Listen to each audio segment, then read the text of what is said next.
Hello, welcome to my channel রোমি রিথিস world. আমার আরেকটি ব্লগে সকলকে আবার ওয়েলকাম। আজকে রিথির ফেলিসিটেশন সেরেমনির যে অনুষ্ঠানটি হয়েছিল সেটিরই ব্লগ শেয়ার করছি।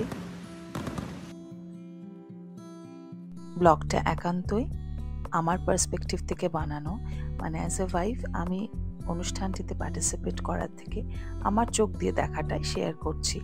আর রিথির পেজে রিথির পার্সপেক্টিভ থেকে শেয়ার করা আছে বা হবে। To congratulate Riddhi on an outstanding career. It's never easy to play 40 test matches, and you did it at a time when Dhoni had just retired, made that place your own and did well for a good period of time.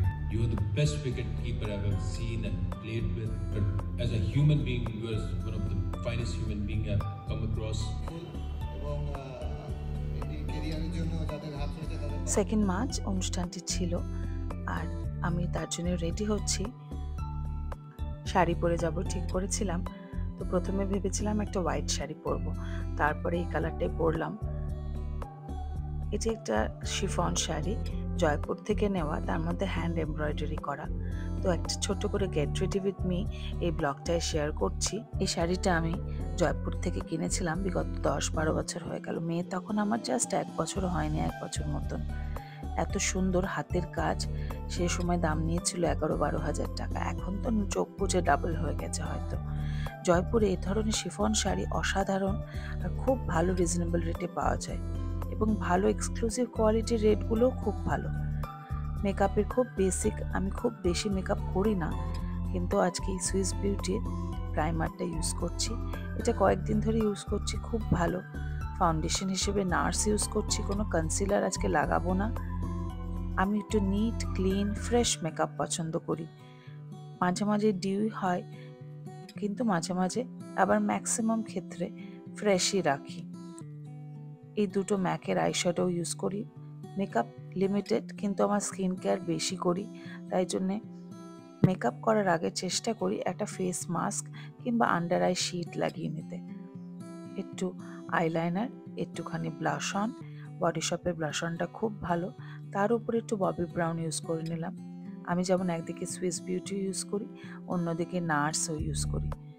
যেটা যে প্রোডাক্টটা যে কোম্পানির ভালো চেষ্টা করি সেটাকে use করতে, তাতে খুব বেশি কিনতে হয় না ভ্যারাইটি। আর মেবিলিনের এই লিকুইড লিপস্টিকের রেঞ্জটা অসাধারণ, এটা আনরাইভালড। আমি একটা ছবি দিয়েছিলাম, সেখানে অনেকে জিজ্ঞেস করেছে যে দিদি বা ম্যাম এটা কি শেড। এটা আনরাইভালড মেবিলিনের, খুব সুন্দর রেডিশ পিঙ্ক আর একটু ডার্ক লিপসে মারুনিশ লাগে দেখতে। তো অলমোস্ট আমি রেডি, অলমোস্ট কি বলবো, আমি পুরোপুরি রেডি। আমি হচ্ছে খুব মিনিমাম টাইম নিই সাজতে, সেটা রিদ্ধিও জানে। আজকে সাজুগুজু করে নিজেকে খুব ভালো লাগছে, সেই গ্লোটা হয়তো মুখে অ্যাডিশনালি দেখা যাচ্ছে। খুশি থাকলে সব কিছুই ভালো লাগে, সেটাই হচ্ছে ব্যাপার। কিন্তু দেখে খুশি লাগলেও মনে খুব দুঃখ লাগছে, কারণ রিদ্ধির খেলার কেরিয়ার শেষ। আর অ্যাজ এ ওয়াইফ আমি অনেকটা জার্নি ওর দেখেছি। ধরুন, এই ইন্ডিয়া টিমে চান্স পাওয়ার থেকে বা কেকেআরের ফার্স্ট আইপিএলের সিজন থেকে আমি ওর সাথে এই জার্নিতে ছিলাম। তো আমি অনেকটা উতার চড়াও, মানে যেটা আপ অ্যান্ড ডাউন, সেটা দেখেছি।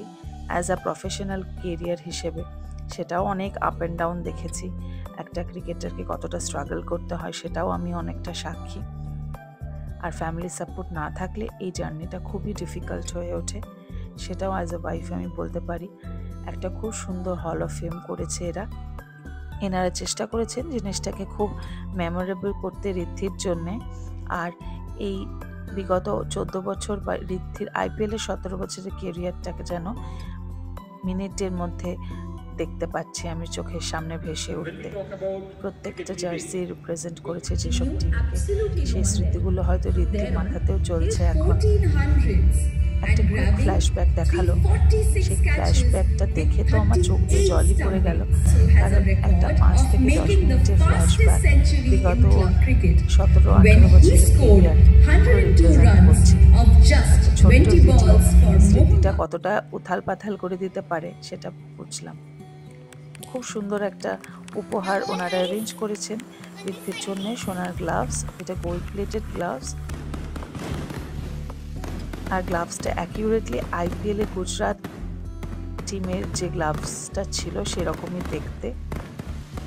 সেই ছাঁচটা আমি বলছি, আর তার সাথে খুব সুন্দর এই আলোক রশ্মির বর্ষা যেটাকে বলে, লাইট আর সাউন্ড এফেক্টস খুব সুন্দর ছিল, যেটা আমি শেয়ার করতে পারছি না হয়তো এই ব্লগে। জিনিসটা কতটা কি সেটা বড় কথা নয়, জিনিসটা অ্যাজ আ মেমোরি ওর কেরিয়ার, ওর ক্যারেক্টারিস্টিককে রিপ্রেজেন্ট করছে, এটাই খুব সুন্দর লাগলো। যা জিনিস দিয়েছে প্রত্যেকটা ফ্র্যাঞ্চাইজি থেকে ওকে একটা না একটা মেমেন্টো পাঠিয়েছে, খুবই মেমোরেবল, সেটা অমূল্য। সেটা কোনো জিনিসের বা কোনো উপহারের মূল্য বিবেচনা করা যায় না সেভাবে, উপহার তো উপহারই হয়, সেটা অ্যাডিশনাল প্রাপ্তি। প্রত্যেকটা ফ্র্যাঞ্চাইজি যে সম্মানটা ওকে দিয়েছে, ওরও সেটা ওকেও দেখে সেদিন আবেগে খুব চুপচাপ ছিল, চোখটা ছলছল করলেও সেভাবে ও চেপে যায়, ইমোশনাল একদমই নয়। তার সাথে ছিল দাদার অনবদ্য স্পিচ, প্রত্যেকটা স্পিচই আমি শেয়ার করছি। 40টা টেস্ট ম্যাচ খেলা ভারতের হয়ে ইজ রিয়েলি ভারতবর্ষে অনেক প্লেয়ার হয়েছে, শুধু রীতি নয়, যারা দেশের হয়ে আরও অনেক ম্যাচ খেলার যোগ্যতা তাদের ছিল, তারা খেলতে পারত, কিন্তু তারা অনেক সময় একজন অসাধারণ প্লেয়ারের পেছনে পড়ে যায়, যেটা হয়তো ঋদ্ধি MS ধোনির ক্ষেত্রে এটা হয়েছে। যদিও আমি মনে করি যে ভারতবর্ষের শ্রেষ্ঠ উইকেট কিপার ঋদ্ধিমান সাহা, কিন্তু ক্রিকেট খেলায় দিনের ক্যারিয়ার 40টা টেস্ট, IPL, যদিও মনে করি IPL-এর থেকে ওর 40টা টেস্ট ওর জীবনে সারা জীবনের কাছে খুব কাছে রয়ে থাকবে। কিপার ব্যাটসম্যানে 40-এর বেশি ফার্স্ট ক্লাস অ্যাভারেজ তার স্টেটের হয়ে বা যে কোনো ফার্স্ট ক্লাস লেভেলে রিয়েলি কমেন্ডেবল। খেলা সবাইকে ছাড়তে হয়, every good thing comes to an end, and this has been a very good thing. তাই তুমি তোমার ক্যারিয়ার, তোমার খেলার জীবন, এই সফলতা, you should be extremely proud, কারণ যে কোনো ভালো প্লেয়ারকে একটা ভালোভাবে বিদায় জানাতে পারে। যদিও আমি মনে করি এই বিদায় সেই বিদায় নয়, কারণ খেলার একটা পার্ট তার হয়তো শেষ হচ্ছে, হয়তো আমরা দেখবো না আউটসাইড এজ দিন ওই ফার্স্ট স্লিপে উড়ে যাওয়ার মতো ক্যাচ, তার খেলার একটা পার্ট শেষ হচ্ছে, খুব ভালো। খেলার সঙ্গে তুমি যুক্ত থাকবে অনেকভাবে, খেলার সঙ্গে তুমি এগিয়ে যাবে, IPL হোক, ইন্টারন্যাশনাল লেভেল হোক, কোচিং হোক, যেভাবেই তুমি থাকতে চাও তুমি খেলার সঙ্গে যুক্ত থাকবে। আর এই ঋদ্ধিকে অনেক ভালোবাসা, বাকি জীবন অনেক সুন্দর হোক। It's only 40, you're only 40 years old, so there is lots to do in life after 40. আমি 40 টেস্ট খেলেছি, সেজন্য 40 তে ছেড়ে দিলাম। 40 years. Congratulate Riddhi on an outstanding career. As is glorious play. জানাই এইরকমই পরবর্তী জীবনও তোমার এরকম সুন্দর স্বচ্ছ থাকুক, আর অনেক শুভেচ্ছা রইল, ভালো থেকো। For such an amazing cricket career for Indian team as well as Bengal team, you are the best wicket keeper I've ever seen and played with. Not just as a cricketer, but as a human being, you are one of the finest human being I've come across. So sending you lots of love.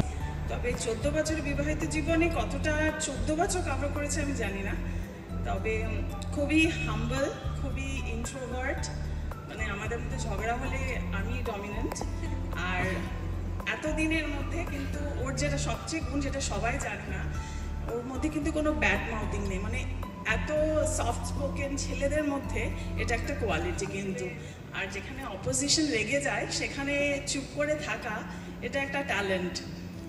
সেই focus করেছে, সেটাতে focus এতটাই বেশি, তো আমি ওকে অতটা interfere করে নে বাড়ির কাজ, তো টুকটাক বাড়ির কাজ জমা রেখে দিই, যেগুলো একদমই আমি পারি না সেগুলো এসে, আগে তো যখন ইন্ডিয়া খেলতো তখন এসে করে দিয়ে যেত, এখন অনেকটা অ্যাভেলেবল টাইম পাওয়া গেছে, সেগুলো এখন ওর বাড়ির কাজটা একটু বেশি বেড়ে গেছে, জানি না বাড়িতে আর কতদিন থাকতে চাইবে, এত ওয়ার্ক প্রেশার বেড়ে গেছে তাই জন্যে।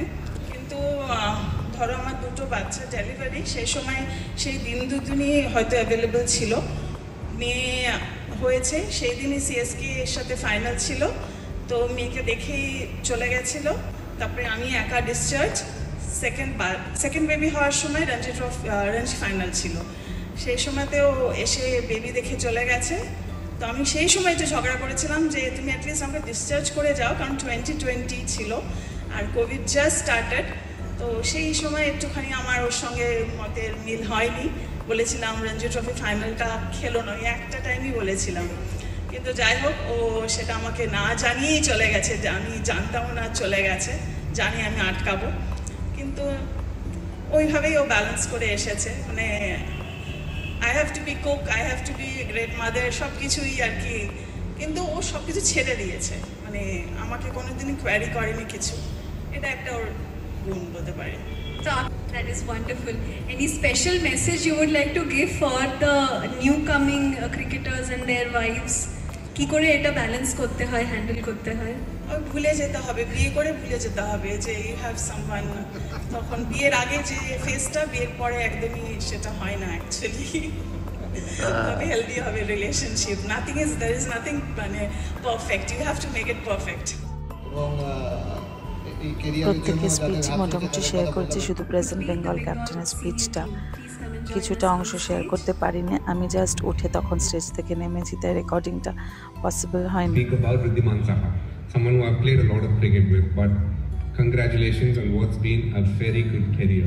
It's never easy to play 40 test matches, and you did it at a time when Dhoni had just retired, made that place your own and did well for a good period of time. অনুষ্ঠানটা arrangement অসাধারণ ছিল, আর খুব ছোট্ট অল্প বিস্তর সময়ে 18 বছরের career এই জার্নিটা, যেটা আমরাও ওর সাথে কোনো না কোনোভাবে জড়িত, সেই জার্নিটা আমরা উপভোগ করেছি। আর এনজয় ছাড়া আমরা জার্নিটাকে কাটিয়েছি, সেটাও দেখে নিলাম। আজকের এই অনুষ্ঠানের ডিনারে এই মেনু ছিল, মোটামুটি একটা গ্লিম্পস শেয়ার করলাম। ডিনার করে আবার আমাদের বাড়ি ফেরার পালা। আজকে ব্লগটা এখানেই শেষ করছি, দেখা হবে আপনাদের সঙ্গে আরেকটি ব্লগে। ব্লগগুলো ভালো লাগলে কাইন্ডলি একটু লাইক, শেয়ার অ্যান্ড সাবস্ক্রাইব করবেন। আমার ব্লগের মাধ্যমে আমি আমাদের লাইফস্টাইলটা তুলে ধরার চেষ্টা করি।